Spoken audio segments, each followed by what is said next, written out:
ఈ బొటన వేలు, చేతి బొటన వేలు, కాలి బొటన వేలు కూడా పితృదేవతలకి సంకేతం అండి. అందుకే తర్పణం పెట్టేటప్పుడు చూడండి, పైతృక తర్పణం అని ఇలా చేతిలోకి నీళ్ళు చూసి ఈ బొటన వేలు నుంచి వచ్చి పడతారు. అదే దేవతలకి అర్ఘ్యం ఇస్తే ఇలా ఇస్తారు, ఈ చూపుడు వేలు నుంచి.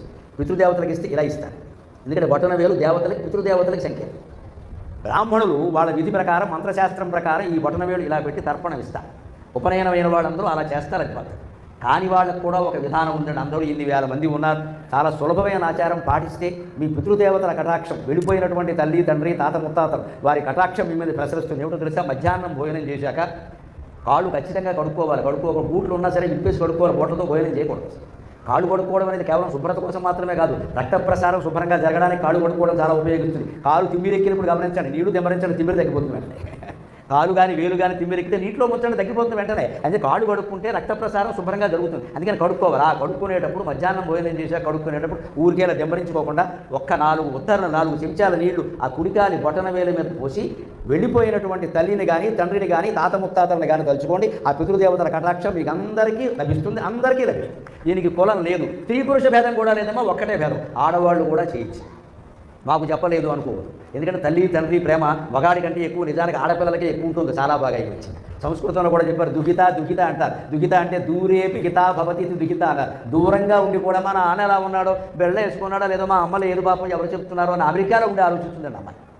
ఆ అమ్మాయిలు కూడా చేయొచ్చు, మొహమాటం లేకుండా చెబుతున్నా. అబ్బాయిలు చేయకపోయినా పర్వాలేదు, చెయ్యరు. లేదా అబ్బాయిలే ఉండరు, కొన్నింటిలో ఇద్దరు అమ్మాయిలే ఉంటారు. వాళ్ళు ఎడమకాలి బొటన వేలు మీద చెయ్యాలి. ఈ కుడి ఎడమ తేడా అంతకంటే.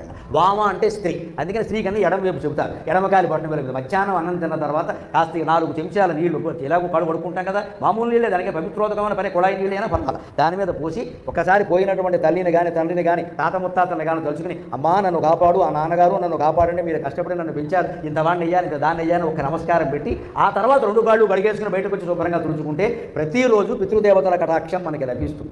ఎందుకంటే రామకృష్ణాది దేవతలు మనని కాదు, అందరి భక్తులే, అందరినీ కాపాడాలి. మన పితృదేవతలకి మనమే సొంతం, మన ఆస్తి, వాళ్ళ ఆస్తి మనం ఎక్కడ. ఎందుకంటే వాళ్ళు పోయినా కూడా మన ఇంటి చుట్టూ తిరుగుతూ ఉంటారు. మా వాడు ఇంకా ఇల్లు కట్టుకోవాలా అని తిరుగుతూ ఉంటాడు. ఆయన దైవల్లే వీడు కట్టుకుంటాడు, అనుమానం వెళ్ళి అప్పుడైనా సరే ఎలాగోలా కట్టుకునే ఆ కాంక్ష ఉంటుందండి మనస్సులో. అది మనం ఉపయోగించుకోవచ్చు హాయిగా. ఇంకొక రహస్యం చెప్పి వైజ్ఞానిక విషయం నేను సెలవు తీసుకుంటాను.